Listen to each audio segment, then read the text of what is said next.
ናት ይሄንን በዓል ይሄንን ቀን ነገን የትንሣኤ ብላ ያከበረችው? ከየት አምጥተህ ነው የምታከብረው? ከየት አመጣ?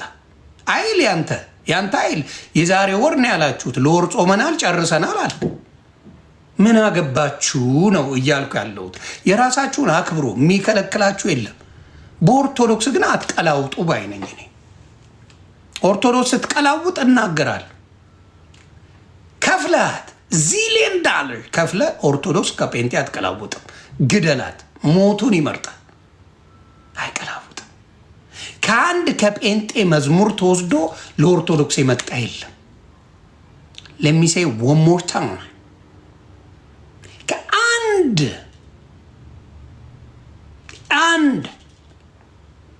የጴንጤ መዝሙር ኮፒ ተደርጎ ወደ ኦርቶዶክስ የመጣ የለም። የኦርቶዶክስ ግን ብዙ መዝሙር ጴንጤዎች ኮፒ አድርገው ሸቅለውበታል።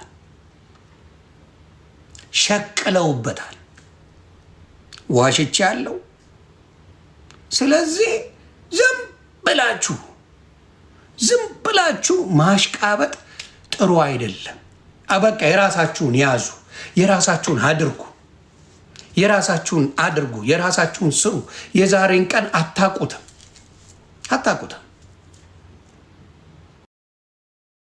አንድም በክርስትና የለም።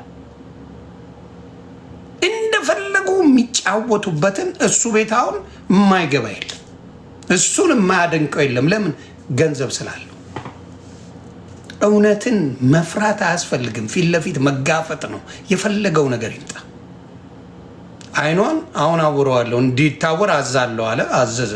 እንዲህ ያለች አይታየኝ አንብራ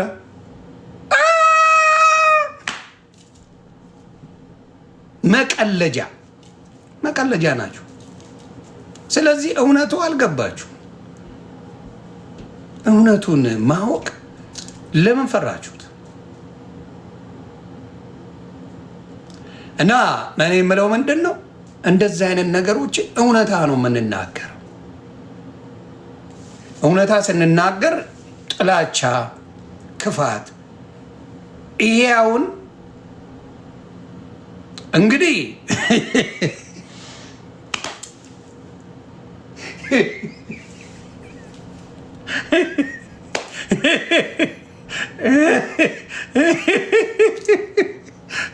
ይህንን አስባችሁታል? እንደ አንድ ሰው አስባችሁታል? አንድ ክርስቲያን የተባለ እንደዚህ አድርጎ ያደርጋል አይደለ? እንደዚህ ማድረግ የሚችል ሰው አዞ የጠፋን የሚያበራ ሰው ወንድማችን ማስተር አብነት ሲሰቃይ ምንም ማድረግ አይችሉም። አይን አጥፍቶ ማብራት የሚችል ሐዋርያ እያላችሁ አሁን የሆነች ዘማሪ ታማለች፣ እህታችን ታማረች። በጴንጤ የታመመች ዘማሪ አለች። ስሟን ጥሩልኝ። ውሰዷት፣ እዛ ውሰዷት።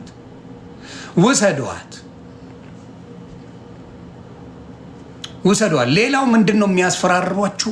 እንደዚህ አታርግ፣ እግዚአብሔር እንዲያርጋል ምናምን ብለው። እግዚአብሔር እንዲያውም ለሚያጠፋ ሰው እድሜውን ነው የሚያረዝመው። ለምን? በይቅርታ እንዲመለስ። ትሰማላችሁ? እናንተ ደስ የሚላችሁ የሆነ ሰው ስለ እናንተ ያጋለጠ ቢጠፋላችሁ ከምድር አሳይቶኛል፣ ጌታ ሲያጠፋ አሳይቶኛል ብለህ ትላለህ። ዝምባ ያደረገውም እግዚአብሔር የእናንተን አይነት ተልካሻ ጸሎት አይሰማም። እንደዚህ የማይረባ ጸሎት ሰምቶ አያውቅም። እሱም ጋር አይደርስ። ሰውን የመግደል ሰውን ለማጥፋት ሰውን እንትኔ ማለት ጸሎት አይሰማም ጌታ ምስጋናና ይቅርታ ንስሐ ነው የሚሰማው። ምናልባት ካልገባችሁ ብዬ ነው የምነግራችሁ። እና አሳይቶኛል እንዲደርስባል እያሉ የሚበጠረቁ የሚያስፈራሩ እነሱ ናቸው በብዛት። ኑሮን አስፈራራ ወሬ ኑሮ በተለይ እኔ ላይ የፈለግከውን ሞክር፣ ደስታዬን አልችለው። የፈለግከውን ነው ማወራ፣ በድፍረት ነው የምናገረው። የፈለግከው መተት ይዘናል፣ እኖራለሁ። እያማረብኝ ነው የምኖረው። እና ከእንደዚህ አይነት አጭበርባሪ ጋር እየተባበሩ ጌታ እናመልካለን ይላሉ። ከአጭበርባሪዎች ከዘራፊዎች ድብና አድርገው ህዝቡን የዘረፉ ሌቦች፣ በተለይ ደቡብ ላይ የደቡብ ወንድምናቶቼን አጠቧቸው። እጥብ አሁን ቦሌ ላይ ቸርች ጀምረዋል። ማንም የሚሸወድ ያለ መስሎ ነው። አዲስ አበባ ላይ ማንን ሊሸውደው?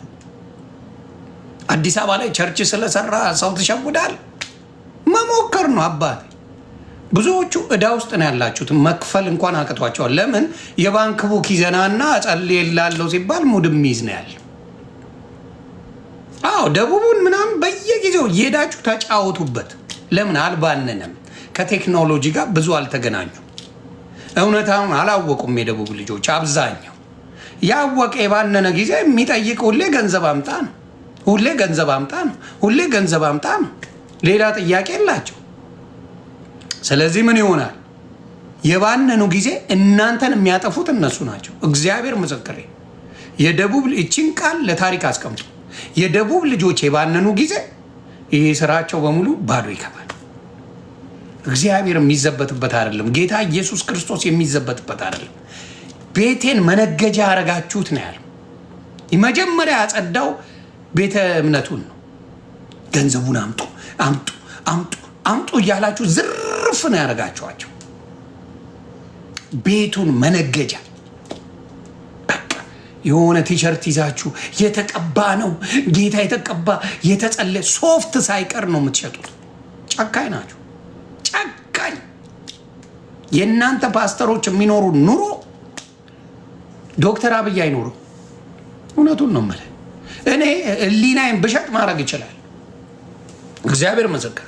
ህሊናዬን ብሸጥ በጣም ነው የተጨበጨበልኝ። እውነትን ሳቅ ግን ጠፋው። እኔ አሁን የኦርቶዶክስ ቄስ አልሆን፣ የኦርቶዶክስ አስተማሪ አልሆን። ምን አሉ? እውነትን ይዤ ለምን መናጢ ለምኜ ብበላ ይሻለኛል። ለምኜ የማጣው ነገር አልነበረም። የሆነ ቸርች ልመሰርት ነው አሰባስቡ ብል ገንዘብ ይሰጠኛል። ምንም ጥያቄ የለም። ከእውነት ጋር በሞት ነው የሚሻለኝ። ስለዚህ አሁንም እነግራችሁ ብድር ነው። ሁላችንም አይደለ፣ አብዛኛው ዘራፊ ከሆነ እውነተኛ እምነት አይደለም። አብዛኛው አታላይ ከሆነ በተለይ ተማሪው አይደለም አስተማሪው በሙሉ ሌባ ከሆነ አብዛኛው 80-90% የሌባ ጥርቅም ከሆነ እውነተኛው ክርስቶስ የለም። ክርስቶስ እውነት ነው ብላችሁ ሰብካችኋል። ለምን ሌቦች በዙ? ይሄን አትጠይቁ። ለምን በዙ? አጭበርባሪ አስተማሪዎች፣ ሐዋርያ፣ ነብይ የምትለው 90% ሌባ ነው። የእግዚአብሔር ነኝ ብሎ ሌባ ከሆነ ሐሰተኛውን ነው የምታመልከው ማለት ነው። እውነተኛው ክርስቶስ አይደለም። እውነተኛው ኢየሱስ አይደለም። እውነተኛ ኢየሱስ ከሆነማ ነቢይ ነው፣ የእግዚአብሔር አፍ ማለት ነው። እውነቱን ይነግራል። የመጽሐፍ ቅዱስ ቃል ያ ነው የሚለው። እያንዳንዱ ነገር ጥለ ተከተሌ ነው የሚለው። አንተስ ጃፓን ነው በገንዘብ ስትሰበስቡ ነው ስትቃርሙ ነው የምትሉት። ጉዳ ንዳዴ